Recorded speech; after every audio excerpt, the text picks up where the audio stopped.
दोस्तों, welcome back to the channel. और आज के वीडियो में हम जानेंगे the conduct of the business of the parliament की बिजनेस कैसे कंडक्ट किया जाता है पार्लियामेंट में, और पार्लियामेंट्स की पावर्स एंड प्रिविलेजेस क्या क्या दी गई हैं बोथ मेंबर्स को और पार्लियामेंट एज अ होल को। तो इसके बारे में हम जानेंगे आज के वीडियो में। उससे पहले फटाफट रिवाइज कर लेते हैं पार्ट 5 द कॉन्स्टिट्यूशन में हमने अब तक क्या क्या पढ़ा है। पार्ट 5 जो कि यूनियन पे है, उसके चैप्टर 1 में हमने देखा था the executive of the union यानी द सेंट्रल एग्जीक्यूटिव के बारे में जाना था, जिसके 4 पार्ट्स हैं: president, vice president, council of ministers and the attorney general. इसके अंदर इंपॉर्टेंट आर्टिकल्स देखे थे हमने, article 53, 54, 55 election of the president पे, article 61 impeachment of the president पे, और अगला सबसे इंपॉर्टेंट जो आर्टिकल है आर्टिकल 74 का first sub clause aid and advice of the prime minister and council of ministers. उसकी एड एंड एडवाइस पे प्रेसिडेंट अपनी एग्जीक्यूटिव पावर एक्सरसाइज करेंगे। ठीक है, अटॉर्नी जनरल के रिलेटेड प्रोविजंस कौन से आर्टिकल में दिए हैं? 76 में। फिर चैप्टर 2 में हमने जाना था पार्लियामेंट के बारे में या यूनियन लेजिस्लेचर के बारे में। तो इसके अंदर हम जाना था कि 2 हाउसेज होते हैं और प्रेसिडेंट जो है वो है द यूनियन लेजिस्लेचर का। इसके जो प्रोविजंस हैं हमने लास्ट 2 वीडियोस में अच्छे से डिटेल में पढ़ लिए हैं। तो आज हम जानेंगे यहाँ पे बिजनेस कंडक्ट कैसे होता है पार्लियामेंट में, और पावर्स एंड प्रिविलेजेस क्या हैं पार्लियामेंट के मेंबर्स की, जानेंगे हम आज के वीडियो से। तो आइए शुरू करते हैं। तो आर्टिकल 99 कहता है the oath and the affirmation by the member. Oath कौन दिलाता है मेंबर्स ऑफ द पार्लियामेंट को? जैसे कि मैंने आपको लास्ट वीडियो में बताया था कि प्रोटेम स्पीकर जो होता है वो अपॉइंट किया जाता है प्रेसिडेंट द्वारा मिनिस्ट्री ऑफ पार्लियामेंट्री अफेयर्स की रिकमेंडेशन पे। प्रोटेम स्पीकर ही ओथ दिलाता है, एडमिनिस्टर करता है नए इलेक्टेड एमपीज को पहले सेशन में प्रेसिडेंट के बिहाफ पे। ओथ होगी वो डिटेल दी गई है schedule 3 of the constitution of India में। तो हम स्केड्यूल साथ साथ हर वीडियो में देख रहे हैं, उसके ऊपर एक अलग से वीडियो बनेगी जिसमें सारे के सारे 12 के 12 स्केड्यूल्स की डिटेल में आपको बताऊंगा। लेकिन अभी के लिए आप ये याद रख लीजिए कि द थर्ड स्केड्यूल है, उसके अंदर दिए गए हैं सारे के सारी ओथ्स जो कि कॉन्स्टिट्यूशनल बॉडी को लेनी है, यानी कि स्पीकर क्या ओथ लेंगे, डेप्यूटी स्पीकर क्या ओथ लेंगे, मेंबर्स ऑफ पार्लियामेंट क्या ओथ लेंगे, प्रेसिडेंट क्या ओथ लेंगे, ये सब दिए गए हैं स्केड्यूल 3 के अंदर। अब voting in the houses and power to act notwithstanding vacancies and quorum. इसमें दिया गया है कि हर क्वेश्चन जो भी पुट अप होगा या डिस्कस होगा पार्लियामेंट में, कोई बिल डिस्कस होगा, कोई मोशन डिस्कस करी जाएगी या फिर कोई रेजोल्यूशन के बारे में डिस्कशन चल रही होगी, तो उसके अंदर अगर वोटिंग होती है तो सिंपल मेजॉरिटी से डिसाइड किया जाएगा कि वो मोशन पास है या वो डिसीजन पास है या नहीं। और सिंपल मेजॉरिटी किनकी होगी? The members present and voting. Total membership of the house नहीं, जो कि मेंबर्स प्रेजेंट हैं और जो वोट कर रहे हैं उस समय एक की मेजॉरिटी देखी जाएगी। सपोज कीजिए लोकसभा की अगर मेंबरशिप है 550, तो 550 के पॉसिबल नहीं है कि सारे एक साथ प्रेजेंट रहें वोटिंग में। तो जितने भी लोग उस समय प्रेजेंट है वोटिंग, उनकी सिंपल मेजॉरिटी से डिसीजंस लिए जाएंगे, सारे के सारे जो कि क्वेश्चंस हैं, रेजोल्यूशंस हैं, बिल्स हैं, फिर मोशंस हैं उनके अंदर। लेकिन कुछ ऐसे प्रोविजंस दिए गए हैं कि स्पेसिफिकली बिल्स के लिए कॉन्स्टिट्यूशन में दिए गए हैं। उसके अंदर जो स्पेशल प्रोविजंस है वो आगे आने वाली वीडियोस में हम डिफरेंट आर्टिकल्स में देखेंगे कि मनी बिल के लिए क्या अलग प्रोविजन है और अमेंडमेंट के लिए कॉन्स्टिट्यूशन की अमेंडमेंट करनी है तो क्या डिफरेंट प्रोविजन है। उस केस को छोड़ के बाकी सभी केसेस में simple majority of present and voting से डिसीजंस लिए जाएंगे। तो 100 आर्टिकल का फर्स्ट क्लॉज ये कहता है चेयरमैन और द स्पीकर यानी जो प्रिसाइडिंग ऑफिसर है वो जो है वोट नहीं करेगा फर्स्ट इंस्टेंस में, यानी कि जब पहली बारी उस क्वेश्चन को या बिल को पुट अप किया जाएगा वोटिंग के लिए, जिसे कि डिवीजन कहते हैं, उस केस में जो प्रिसाइडिंग ऑफिसर है वो वोट नहीं करेगा। लेकिन अगर पहले केस के बाद इक्वालिटी हो जाती है, यानी बराबर वोट्स आते हैं इन फेवर एंड पोजीशन, तो क्या होगा? जो डिसाइडिंग वोट होगा वो स्पीकर या डेप्यूटी चेयरमैन का होगा। तो हमने पिछली वीडियो में देखा था कि स्पीकर की जब रिमूवल की बात चल रही होती है तो स्पीकर पहले केस में वोट कर सकता है, इक्वालिटी में नहीं कर सकता। इस केस में उल्टा है, इस केस में पहले केस में वो नहीं कर सकता, लेकिन अगर इक्वल है तो डिसाइडिंग वोट है वो स्पीकर का होगा या प्रिसाइडिंग ऑफिसर का होगा। ठीक है, तो ये याद रख लेना। अब क्लॉज 2 क्या कहता है 100 का, कि अगर कोई बंदा वोट कर देता है लेकिन वो डिस्क्वालीफाइड मेंबर है या उसके पास क्वालिफिकेशन ही नहीं है to be member of Lok Sabha, लेकिन वो डिस्कशन में बैठता है और वोट भी कर देता है, तो कल को वो बिल पास हो गया सपोज करो, तो कल को कोई ये नहीं कहेगा कि ये बिल पास गलत हुआ है क्योंकि एक मेंबर जो था वो डिस्क्वालीफाइड था और उसने वोट कर दिया, इस वजह से दोबारा से कराओ वोटिंग। ये नहीं होगा, जो उसने कर दिया वो एक्सेप्ट रहेगा और उसकी वोट काउंट रहेगा और बिल को पास ही माना जाएगा। ठीक है। और दूसरा क्या कह रहा है, अगर कोई सीट वेकेंट है, 150 में से 10 सीटें वेकेंट है, डिस्क्वालीफाइड है मेंबर, डेथ हो गई है मेंबर की, तो री इलेक्शन नहीं करा पाए अभी तक, तो उस केस में ये नहीं कोई कहेगा कि भाई सारे मेंबर्स होंगे तभी डिसीजन लिया जाएगा। वैकेंसी भी होगी किसी सीट की, तब भी अगर बिल को पास कराया जा सकता है, वोटिंग कराई जा सकती है और वो माननीय होगी। ठीक। तो वैकेंसी के केस में और डिस्क्वालीफाइड मेंबर के वोटिंग के केस में दो को पास माना जाएगा। ठीक है। अब इसका 100 का थर्ड क्या था, ये बहुत ज़्यादा इंपॉर्टेंट है, क्वेश्चन पेपर के एग्जामिनेशन पॉइंट ऑफ व्यू के हिसाब से बहुत ज़्यादा इंपॉर्टेंट है। कोरम क्या होता है? कोरम होता है मिनिमम मेंबर्स जितने प्रेजेंट होने चाहिए पार्लियामेंट के फंक्शन के लिए, कि मिनिमम कितने लोग होने चाहिए पार्लियामेंट में या उस हाउस के अंदर पर्टिकुलरली डिस्कशन चल रही हो जाकि बिजनेस किया जा सके पार्लियामेंट का। तो इसका आंसर है 1/10 of the membership of the house. तो अगर लोकसभा में 550 मेंबर्स हैं तो मिनिमम 55 मेंबर्स चाहिए लोकसभा को चलाने के लिए, किसी भी बिल की डिस्कशन के लिए, किसी भी मोशन की डिस्कशन के लिए मिनिमम कितने चाहिए? 55 मेंबर्स चाहिए। राज्यसभा में अगर 250 मेंबर्स हैं तो मिनिमम 25 मेंबर्स चाहिए। तो कोरम पूछा जाता है मिनिमम क्या है? 1/10 of the total membership of the house. ये दिया गया है आर्टिकल 103 में, ये आप याद कर सकते हैं। तो अब मेरा क्वेश्चन ये है कि क्या पार्लियामेंट वर्क कर सकती है अगर प्रेजेंट सिनारियो में कोविड के केस में हमें सोशल डिस्टेंसिंग भी देखनी है, हम ऑफिसेज देख रहे हैं कुछ 50% पे भी काम कर रहे हैं, कुछ 100% पे भी काम कर रहे हैं, तो क्या पार्लियामेंट 10% पे काम नहीं कर सकती? ये को आप कमेंट्स में जरूर बताइए कि हम लॉस नहीं कर रहे हैं पार्लियामेंट्री डिस्कशंस का इंपॉर्टेंट इश्यूज पे, तो पार्लियामेंट 10% पे काम कर सकती है, तो क्यों नहीं कर रही है? ठीक है। और अगर इसमें क्लॉज में दिया है कि अगर हम नहीं अचीव कर पाए, इतने बंदे नहीं हो पा रहे हैं हाउस में, तो स्पीकर को इमीडिएटली क्या कर देना है? हाउस को एडजॉर्न कर देना है और सस्पेंड कर देना है, क्योंकि कोरम से नीचे काम नहीं होगा और वैलिड नहीं होगा। तो मिनिमम जब तक कोरम अचीव नहीं होता हाउस को सस्पेंड करना है या एडजॉर्न कर देना है। अब आते हैं vacation of the seat. Seat कैसे वेकेंट हो सकती है किसी भी हाउस की? किस वजह से सीट वेकेंट हो सकती है? If he becomes a member of both houses of parliament, अगर कोई बंदा दोनों हाउसेज का, राज्यसभा का भी मेंबर बन जाता है और लोकसभा का भी बन जाता है, तो उसकी सीट जो है उसको एक हाउस में से अपनी देनी पड़ेगी, एक हाउस से रिजाइन करना पड़ेगा, एक सीट वेकेंट हो जाएगी। ठीक है। तो अगर दोनों हाउस से वो इलेक्ट हो जाता है या सिलेक्ट हो जाता है दोनों हाउस के लिए, एक हाउस की उसे वेकेंट करनी पड़ेगी, तो वैकेंसी ऑफ सीट हो गई। अगर वो एक एमपी भी है, एक लोकसभा या राज्यसभा का मेंबर है और वो किसी स्टेट लेजिस्लेचर में भी, स्टेट की विधानसभा या विधान परिषद में किसी भी स्टेट के इलेक्ट हो जाता है या नॉमिनेट कर दिया जाता है, तो उसको एक सीट छोड़नी पड़ेगी, या तो सेंटर की या फिर स्टेट की।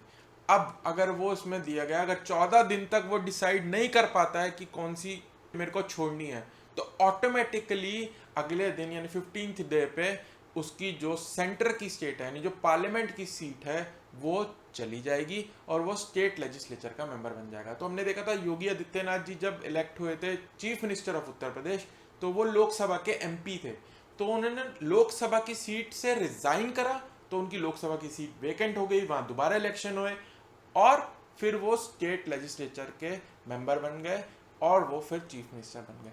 तो एक सीट उनको वेकेंट करनी पड़ी, दोनों वो होल्ड नहीं कर सकते थे। और अगर वो 14 दिन तक नहीं डिसाइड कर पाते तो ऑटोमेटिकली उनकी लोकसभा की सीट चली जाती और ये स्टेट लेजिस्लेचर में माने जाते इलेक्टेड। ठीक है। Disqualification and resignation to speaker और the chairman of the house. अगर डिस्क्वालीफाई कर दिया जाए, देखो अब क्या क्या कंडीशंस हैं, ये मैं आपको अगली स्लाइड में बताऊंगा किस किस वजह से डिस्क्वालीफाई किया जा सकता है एक मेंबर ऑफ पार्लियामेंट को, ये वो अगली स्लाइड में देखेंगे। और यदि रिजाइन कर दे बंदा, खुद से रिजाइन कर दे स्पीकर को या चेयरमैन ऑफ द हाउस को राज्यसभा के केस में, तब भी वो सीट वेकेंट मानी जाए। ये भी इंपॉर्टेंट है कि कितने दिन तक छुट्टी पे, पता है बिना परमिशन की छुट्टी पे मेंबर की लोकसभा या राज्यसभा की सीट जा सकती है, तो आंसर है 60 डेज। अगर 60 डेज तक ऑफ पार्लियामेंट जो है वो बिना परमिशन के छुट्टी पे रहता है तो उसकी सीट चली जाएगी, उसको डिस्क्वालीफाई कर दिया जाएगा, उसकी सीट वेकेंट हो जाएगी। ठीक है। अब इसके अंदर अगली डेज में क्या डेज काउंट नहीं होंगे, अगर हाउस को 6 दिन से ज़्यादा एडजॉर्न फिर प्रोरोक किया गया है तो वो डेज काउंट नहीं होंगे इन 60 डेज की कैलकुलेशन में। एडजर्नमेंट और हमने किया था प्रेसिडेंट वाली वीडियो में कि क्या होता है, तो इसको दोबारा डिस्कस नहीं करेंगे। तो आप ये समझ लीजिए कि 60 दिन पर कमीशन की छुट्टी ली है, सीट वैकेंट हो जाएगी और इन 60 दिन के अंदर 4 दिन से ज़्यादा अगर हाउस को एडजर्न किया गया या प्रोरोक किया गया तो वो डेज काउंट नहीं होंगे। अब डिस्क्वालिफिकेशन से भी वैकेंट हो सकती है सीट। तो डिस्क्वालीफाई कैसे कैसे हो सकता है, दो तरीके हैं इसके। एक तो पर्सन बाय लॉ कोई बना दिया जाए, उसके बेसिस पे वो डिस्क्वालीफाई हो जाए, या फिर डिफेक्शन लॉ जो कि शेड्यूल 10 में दिया गया है, वो देखते हैं दोनों केसेस क्या हैं। तो person shall be disqualified if he holds a office of profit hold करता है, के अंदर वो डिस्क्वालीफाई कर दिया जा सकता है, वो अनसाउंड माइंड का डिक्लेयर कर दिया जाए, या उस डिक्लेयर कर दिया जाए यानी कि दिवालिया घोषित हो जाए। तो इन तीनों केस में भी डिस्क्वालीफाई कर दिया जाएगा उसे एमपी से, या फिर वो सिटीजन ही ना रहे इंडिया का। तो लोकसभा की और राज्यसभा की पहली कंडीशन क्या है, सबसे पहली कंडीशन क्वालिफिकेशन क्या है, he must be a citizen of India. ये हम देखा था वाली वीडियो में। सिटीजन ही नहीं रहा, उसने किसी और देश की सिटीजनशिप ले ली है, तो उस केस में भी ऑटोमेटिकली वो डिस्क्वालीफाइड कर दिया जाएगा और उसकी सीट वेकेंट हो जाएगी पार्लियामेंट। और लास्टली जैसे मैंने बताया, कोई लॉ बना दिया जाए, उसके लॉ के अंदर दे दिया जाए स्पेसिफिकली कि क्वालिफाइड है हो जाएगा अगर कोई बंदा एक कुछ एक्ट करेगा तो इलेक्शन हो जाएगी। तो अब इसके लिए कौन सा एक्ट है, representation of the people's act 1951। उसके अंदर कंडीशंस दी गई हैं कि किस किस जुर्म के अंदर, किस किस एक्ट के अंदर बंदे को डिस्क्वालीफाई किया जा सकता है मेंबरशिप ऑफ द हाउस से। तो कुछ मैं आपको बता देता हूँ, जैसे कि में है कि वो अगर अनटचेबिलिटी प्रैक्टिस कर रहा है protection of civil right acts 1955 के अंडर, तो भी उनकी डिस्क्वालीफाई किया जा सकता है। प्रिवेंशन ऑफ करप्शन एक्ट के अंदर कुछ उसने एक्ट कर दिए हैं तो भी डिस्क्वालीफाई किया जा सकता है। कस्टम एक्ट 1962 के अंदर कोई ऑफेंस कर दिया है इम्पोर्टिंग या एक्सपोर्टिंग ऑफ प्रोहिबिटेड गुड्स का, तो भी डिस्क्वालीफाई किया जा सकता है। अनलॉफुल एक्टिविटीज़ प्रिवेंशन एक्ट 1967 के अंदर कोई ऑफेंस कर दिया तो भी उसे डिस्क्वालीफाई किया जा सकता है। कंडीशन वो भी है कि जिस लालू जी को करा हुआ है डिस्क्वालीफाई, कि उनको किसी क्रिमिनल चार्जेस के अंडर आपको कन्विक्ट कर दिया गया है, क्रिमिनल केस के अंदर कन्विक्ट कर दिया गया है जिसके अंदर आपको मिनिमम 2 साल की इम्प्रिजमेंट मिलती है, उस केस में भी आपकी मेंबरशिप चली जाएगी हाउस की, चाहे वो स्टेट लेजिस्लेचर हो, चाहे वो राज्यसभा हो या लोकसभा हो। ठीक है, तो 2 साल की अगर आपको मिनिमम सजा मिल गई किसी क्रिमिनल केस में तो आपकी मेंबरशिप चली जाएगी। ठीक है, इसका सेकंड क्लॉज क्या कहता है कि he shall be disqualified under 10th schedule. अब ये बहुत इंपॉर्टेंट है, ये शेड्यूल वाली वीडियो में आपको मैं सारे शेड्यूल जब बताऊंगा 12 के 12, तो मैं आपको 10th शेड्यूल भी जरूर बताऊंगा। ये बहुत ज़्यादा इंपॉर्टेंट है एग्जामिनेशन पॉइंट ऑफ व्यू से। एंटी डिफेक्शन लॉ इनैक्ट किया गया था under schedule 10 of the Indian constitution. तो ये 52nd अमेंडमेंट एक्ट 1985 में लाया गया था। अब ये एंटी डिफेक्शन क्या है, बेसिकली ये एमपीज पार्टी बदल लेते थे, दूसरी पार्टी के अंदर जाके मिल जाते थे वोटिंग करने के टाइम, उनको मिनिस्टर्स बना देती थी गवर्नमेंट अपनी गवर्नमेंट बचाने के लिए।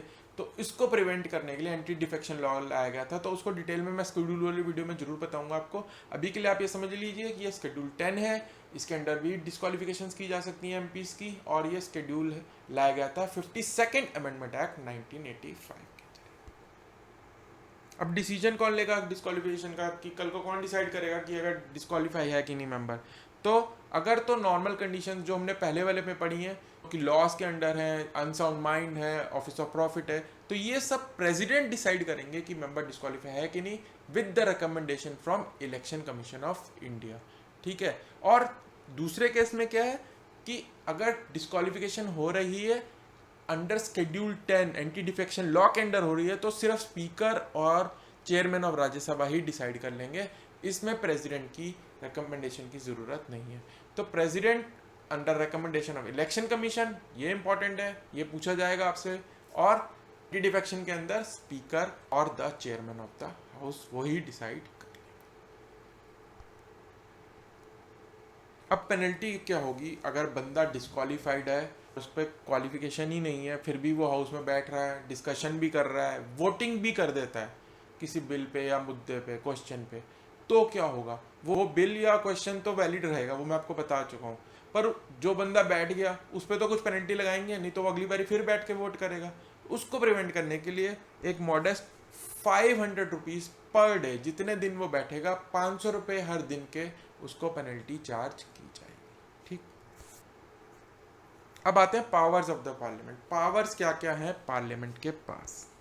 तो लेजिस्लेटिव पावर है, ये हम शुरू से देखते आए इस सीरीज की कि पार्लियामेंट का काम क्या है, लेजिस्लेशन बनाना, लॉज बनाना, बिल्स को इंट्रोड्यूस करना, उनको पास कराना। तो लॉ मेकिंग पावर किसके पास है? पार्लियामेंट के पास है। तो लेजिस्लेटिव पावर है पार्लियामेंट के पास। अकाउंटेबिलिटी ऑफ द एग्जीक्यूटिव, ये इंपॉर्टेंट है। एग्जीक्यूटिव जो है उसको अकाउंटेबल होल्ड करना, उनके पास पावर है सारी, एग्जीक्यूटिव के पास, गवर्नमेंट के पास पावर है उनको क्वेश्चन करना कि आपकी पॉलिसी में क्या है, आपकी पॉलिसी को कैसे सुधारा जा सकता है। उस क्वेश्चन करने से पार्लियामेंट के अंदर आप उसकी अकाउंटेबिलिटी गवर्नमेंट की इंश्योर करना है। उनके अगेंस्ट नो कॉन्फिडेंस मोशन लाना लोकसभा में, तो आप उनकी अकाउंटेबिलिटी इंश्योर कर रहे हैं कि वो कॉन्फिडेंस कमांड कर भी रही है पार्लियामेंट का कि नहीं। और गवर्नमेंट की पॉलिसी को डिस्कस करेंगे पार्लियामेंट के अंदर, जो वो गवर्नमेंट बिल्स लाती है अलग अलग, उनको डिस्कशन होती है। पोजीशन जो है वो अपना ऑल्टरनेटिव पॉइंट ऑफ व्यू भी लाता है, अपना विचार भी रखता है, वो भी इनकॉर्पोरेट किए जाते हैं बिल्स के अंदर थ्रू अमेंडमेंट्स। तो बेसिकली ये एग्जीक्यूटिव की अकाउंटेबिलिटी होल्ड करेगा कि जो एग्जीक्यूटिव काम कर रहा है वो लॉस के अंडर ही काम करे। ठीक है, इलेक्शन ऑफ द प्रेसिडेंट में पार्लियामेंट के मेंबर्स करते हैं, कौन से? इलेक्टेड मेंबर्स पार्टिसिपेट करते हैं। तो प्रेसिडेंट के इलेक्शन में वो होते हैं मेंबर्स पार्टिसिपेट करते हैं, तो ये एक पावर है। इम्पीचमेंट भी प्रेसिडेंट की कौन करता है? पार्लियामेंट करती है, तो ये भी एक पावर है। कॉन्स्टिट्यूशनल अमेंडमेंट भी कौन लाता है? The parliament. तो कॉन्स्टिट्यूशन को चेंज करना है, हमें डायनेमिक रखना है, प्रेजेंट डे सिचुएशन के हिसाब से रखना है, तो वो ड्यूटी भी किसको दी गई है?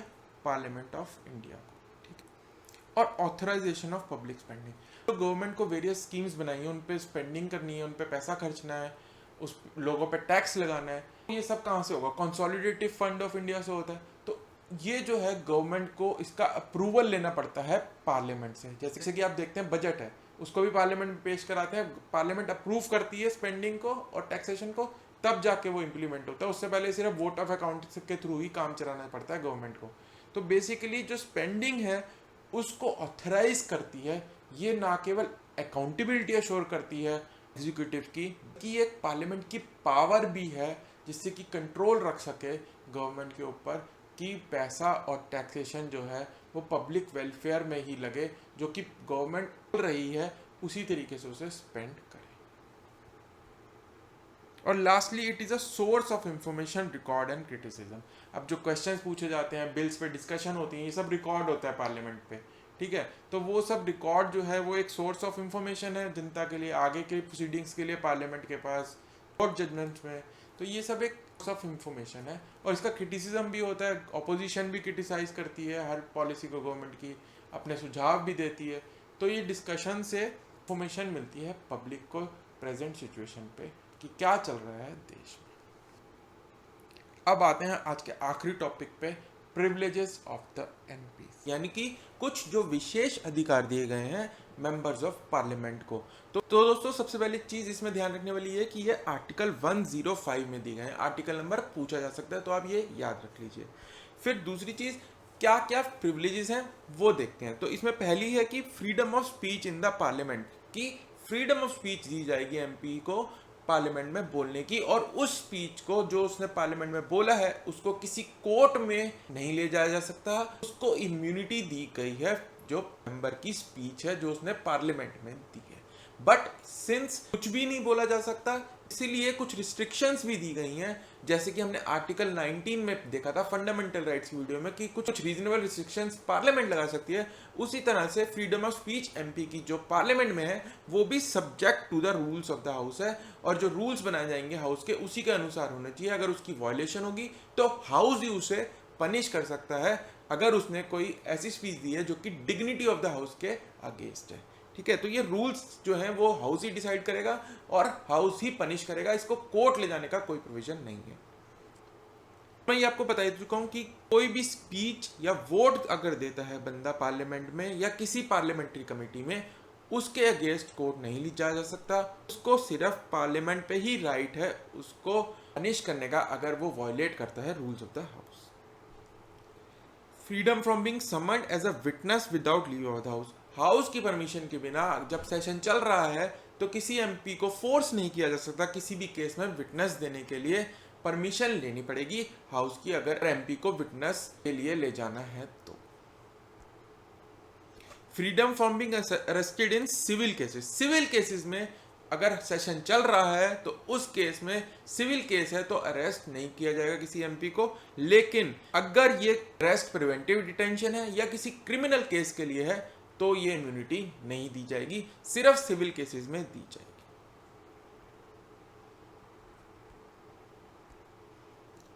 अब पार्लियामेंट के कुछ कलेक्टिव राइट्स भी हैं। ये हमने इंडिविजुअल राइट्स देखे थे पिछली स्लाइड में। इस स्लाइड में हम देखेंगे कि पार्लियामेंट एज अ कलेक्टिव क्या क्या प्रिविलेजेस विशेष अधिकार दिए गए हैं। तो पहला है इसमें right to publish debates proceeding and restrain others, यानी कि जो पार्लियामेंट में डिबेट की गई है बिल के ऊपर या किसी भी मुद्दे के ऊपर या प्रोसीडिंग्स जो हुई हैं पार्लियामेंट की वो रिकॉर्ड की जाती हैं तो उसको पब्लिश करने का अधिकार है पार्लियामेंट का।